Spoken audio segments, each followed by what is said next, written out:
In the name of the Father, and of the Son, and of the Holy Spirit. Amen. The grace of our Lord Jesus Christ, and the love of God, and the communion of the Holy Spirit be with you all. And with your spirit. Today we celebrate the feast of Saint John, Apostle and Evangelist. Likewise, in this Holy Mass, let us remember our OFWs and migrants, particularly our families and relatives.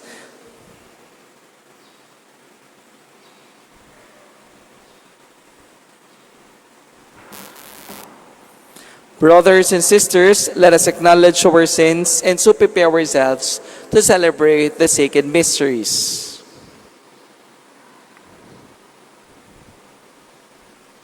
You were sent to heal the contrite of heart. Lord, have mercy. Lord, have mercy. You came to call sinners. Christ, have mercy. Christ, have mercy. You are seated at the right hand of the Father to intercede for us. Lord, have mercy. Lord, have mercy. May Almighty God have mercy on us, forgive us our sins, and bring us to everlasting life. Amen. Glory to God in the highest. And on earth peace to people of good will. We praise you, we bless you, we adore you, we glorify you. We give you thanks for your great glory. Lord God, Heavenly King, O God, Almighty Father, Lord Jesus Christ, only begotten Son, Lord God, Lamb of God, Son of the Father, you take away the sins of the world, have mercy on us. You take away the sins of the world, receive our prayer. You are seated at the right hand of the Father, have mercy on us. For you alone are the Holy One, you alone are the Lord. You alone are the Most High, Jesus Christ, with the Holy Spirit, in the glory of God the Father. Amen. Let us pray.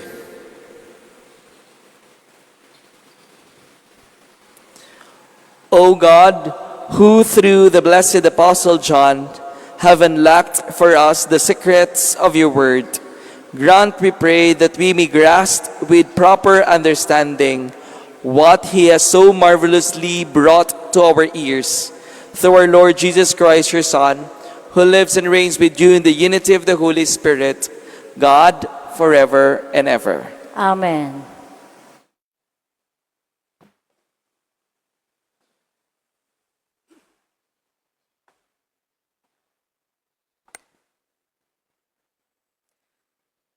A reading from the beginning of the first letter of Saint John. Beloved, what was from the beginning, what we have heard, what we have seen with our eyes, what we looked upon and touched with our hands, concerns the word of life. For the life was made visible. We have seen it and testify to it, and proclaim to you the eternal life that was with the Father and was made visible to us. What we have seen and heard, we proclaim now to you, so that you too may have fellowship with us. For our fellowship is with the Father and with his Son, Jesus Christ. We are writing this so that our joy may be complete. The word of the Lord. Thanks be to God. Rejoice in the Lord, you just. Rejoice in the Lord, you just. The Lord is King, let the earth rejoice. Let the many isles be glad. Clouds and darkness are around him. Justice and judgment are the foundation of his throne. Rejoice in the Lord, you just.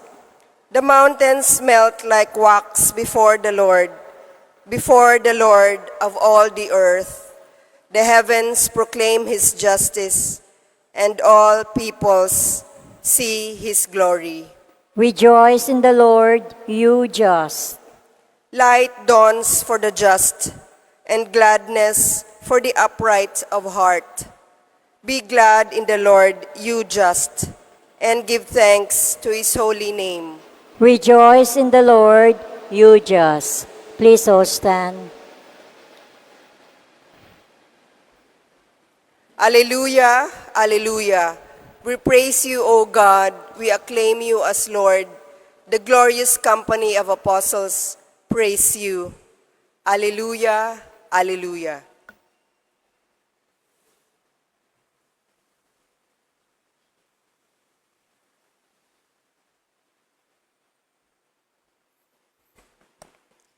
The Lord be with you.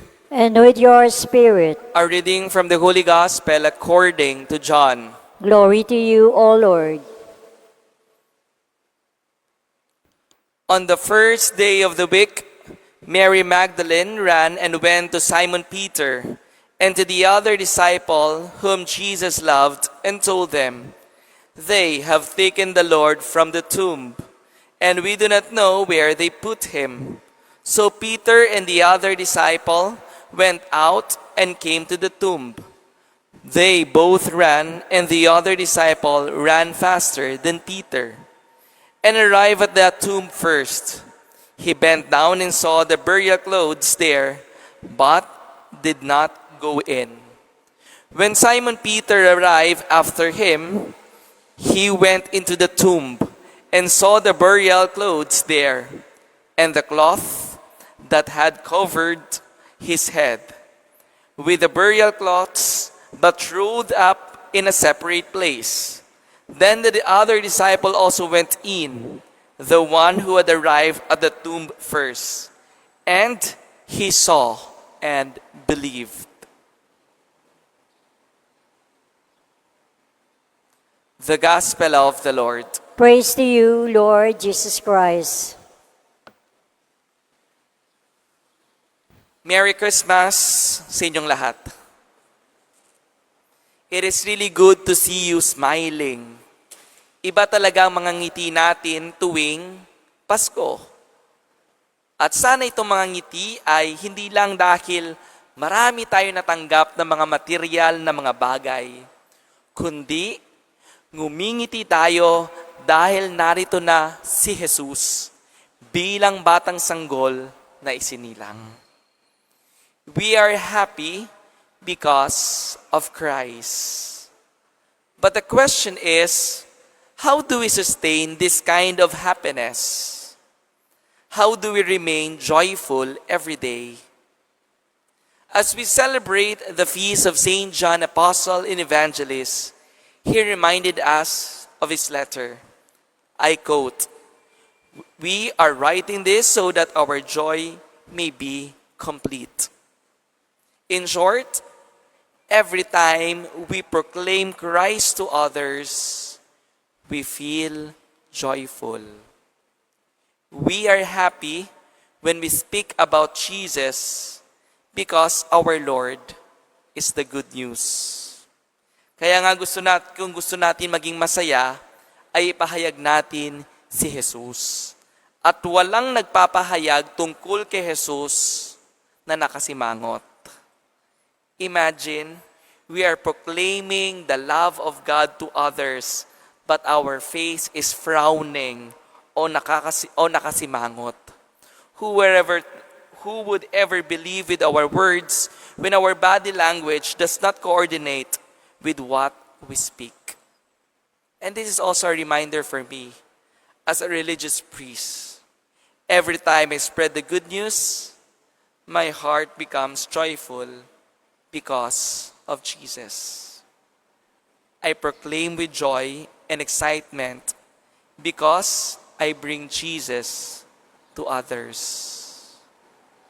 Kaya, kung nagpapahayag tayo tungkol sa Panginoon, let us be happy because it is good news. Therefore, to remain joyful is to be with Jesus and spread to our neighbors His message.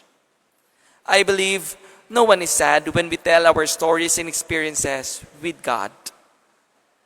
The Lord is the joy of our lives. And without the presence of Jesus, our lives can be ruined. We will be uncomfortable. In our gospel, Mary Magdalene ran and went to Simon Peter and to the other disciple whom Jesus loved, and told them, "They have taken the Lord from the tomb, and we do not know where they put him." She can't find any more Jesus. The Lord was missing. In real life, without Jesus, it will be difficult to move forward. Our lives will be uneasy. We cannot remain happy and somehow survive with many problems and struggles without Jesus Christ. It is only the Lord who can help us recover from difficulties of life. My dear friends, remember, Jesus always lives in us. It is true. He remains in us always. We just need to trust and strengthening our faith that Jesus guides us every day. Our road of happiness is to proclaim Jesus to others and have faith in God totally. God bless us all, and Merry Christmas po sa inyong lahat. Amen.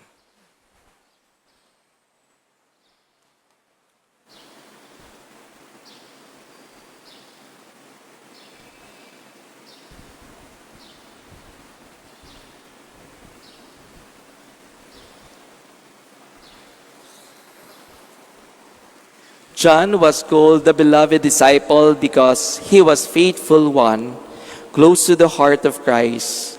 Let us pray through the incarnate God revealed in his gospel, the Word who is life. Lord, hear our prayer. Lord, hear our prayer.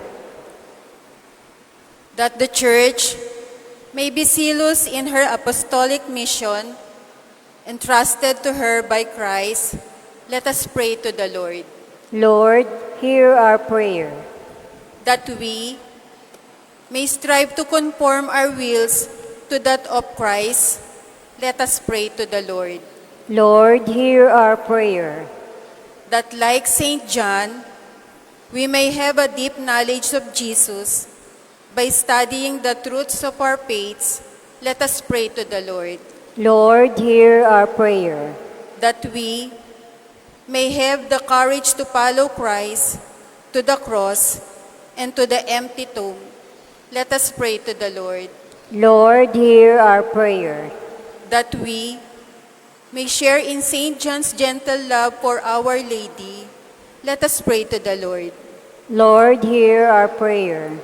For a peaceful resolution of the conflict between Israel and Palestine, for an end to the violence and bloodshed across the Middle East. May hatred be turned into love, despair be transformed into hope, and indifference be overcome by solidarity, so that a lasting and just peace may truly reign in our lands. Let us pray to the Lord. Lord, hear our prayer.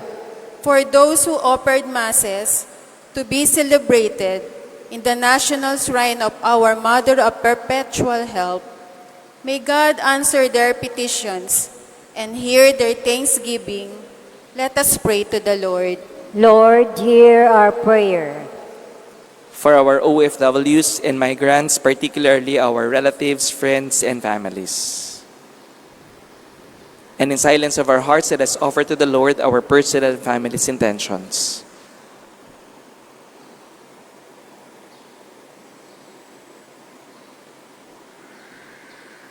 Let us pray to the Lord. Lord, hear our prayer. Father of the Word incarnate, as we rejoice in your Son's birth, hear these prayers we make in union with the beloved disciple, our model in Christian life. We ask this through Christ our Lord. Amen.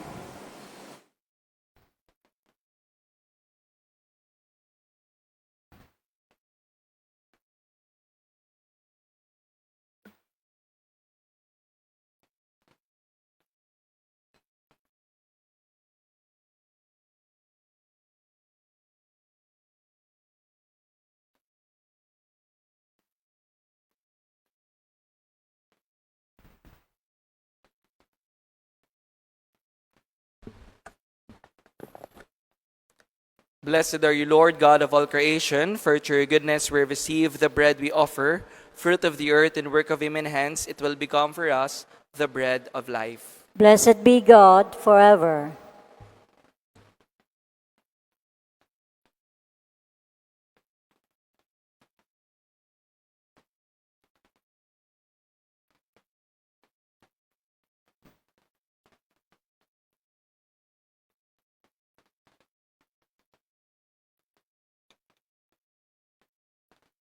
Blessed are you, Lord God of all creation, for through your goodness we have received the wine we offer, fruit of the vine and work of human hands. It will become our spiritual drink. Blessed be God forever.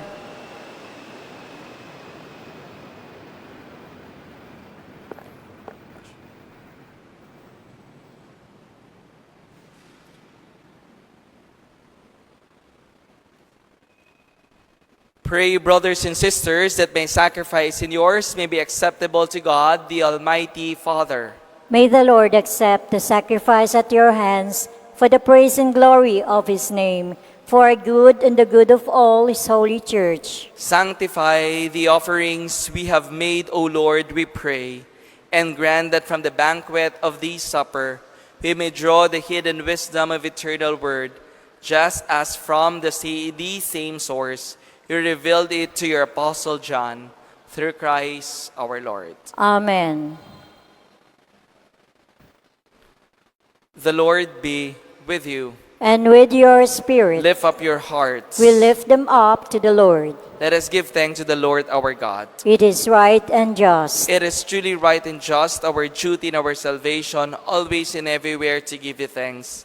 Lord, Holy Father, Almighty and Eternal God, for in the mystery of the Word made flesh, a new light of your glory has shone upon the eyes of our mind, so that as we recognize in Him God made visible, we may caught up through Him in love of things invisible. And so with angels and archangels, with thrones and dominions, and with all the hosts and powers of heaven, we sing the hymn of your glory as without end we acclaim. Holy, holy, holy Lord, God of hosts, heaven and earth are full of your glory. Hosanna in the highest. Blessed is he who comes in the name of the Lord. Hosanna in the highest. You are indeed holy, O Lord, the fount of all holiness. Make holy, therefore, these gifts, we pray, by sending down your Spirit upon them like the dewfall, so that they may become for us the body and blood of our Lord Jesus Christ. At the time he was betrayed and entered willingly into his passion, he took bread and giving thanks, broke it and gave it to his disciples, saying, "Take this, all of you, and eat of it, for this is my body, which will be given up for you."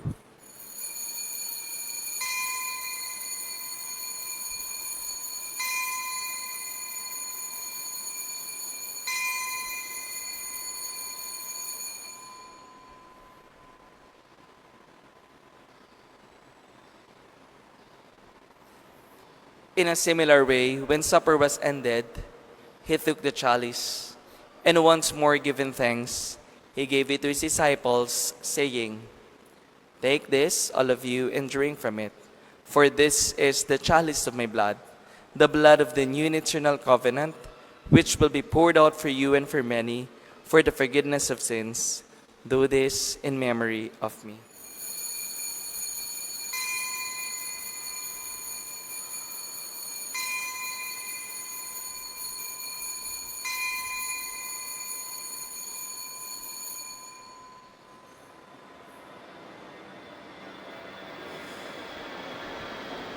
The mystery of faith. When we eat this bread and drink this cup, we proclaim your death, O Lord, until you come again. Therefore, as we celebrate the memorial of his death and resurrection, we offer you, Lord, the bread of life and the chalice of salvation, giving thanks that you have us worthy to be in your presence and minister to you. Humbly we pray, the partaking of the body and blood of Christ, we may be gathered into one by the Holy Spirit. Remember, Lord, your church spread throughout the world and bring her to the fullness of charity, together with Francis, our Pope, and Jesse, our Bishop, and all the clergy. Remember also our brothers and sisters who have fallen asleep in the hope of the resurrection, and all who have died in your mercy. Welcome them into the light of your face. Have mercy on us all, we pray, that with the Blessed Virgin Mary, Mother of God, Saint Joseph, her most chaste spouse, with the blessed apostles, Saint John, and all the saints who will please you throughout the ages, we may merit to be co-heirs to eternal life and may praise and glorify you through your Son, Jesus Christ. Through him and with him and in him, O God, Almighty Father, in the unity of the Holy Spirit, all glory and honor is yours forever and ever. Amen. At the Savior's command, informed by divine teaching, we dare to say, Our Father, who art in heaven, hallowed be thy name. Thy kingdom come, thy will be done on earth as it is in heaven. Give us this day our daily bread, and forgive us our trespasses, as we forgive those who trespass against us. And lead us not into temptation, but deliver us from evil. Deliver us, Lord, we pray, from every evil. Graciously grant peace in our days, that by the help of your mercy, we may be always free from sin and safe from all distress, as we await the blessed hope and the coming of our Savior, Jesus Christ. For the kingdom, the power, and the glory are yours, now and forever. Lord Jesus Christ, who said to your apostles, Peace I leave you, my peace I give you. Look not on our sins, but on the faith of your church, and graciously grant her peace and unity in accordance with your will, who live and reign forever and ever. Amen.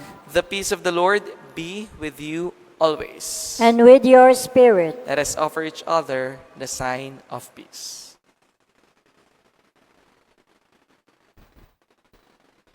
Lamb of God, you take away the sins of the world, have mercy on us. Lamb of God, you take away the sins of the world, have mercy on us. Lamb of God, you take away the sins of the world, grant us peace.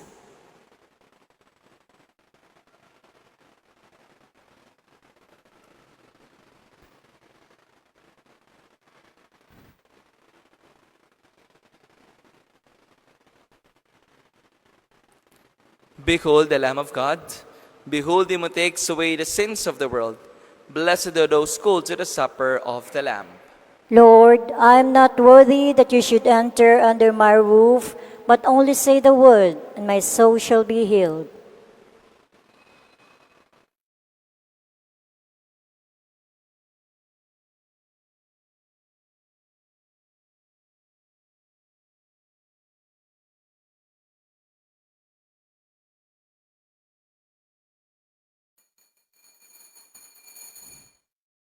The Word became flesh and made his dwelling among us, and from his fullness we have all received.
Let us pray.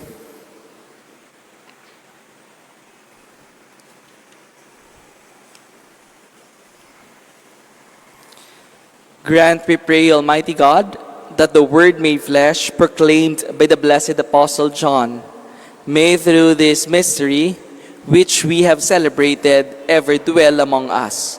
Through Christ our Lord. Amen.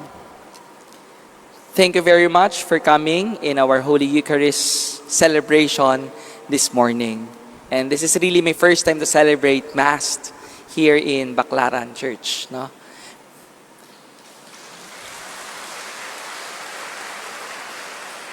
My name is Father Beam Posadas, the National Vocation Director of the Congregation of the Blessed Sacrament. I am residing at Santa Cruz Parish, Manila. Bata lang itsura pero pari po ako, 2 years na po. No, 34 years old. Kaya kung may mga anak kayo na mga lalaki na gusto pumasok sa seminaryo, you may contact us through our Facebook page, Sacramentino Vocations BSBC, or to my page, Father Beam Posadas. Lagi niyo tandaan, hindi lahat ng mga pogi nag-aartista. Yung iba, seminarista, ngayon, pari na. God bless you and Merry Christmas po. Thank you then, Father. The Lord be with you. And with your spirit. May Almighty God bless you, the Father, and the Son, and the Holy Spirit. Amen. Go forth, the Mass is ended. Thanks be to God.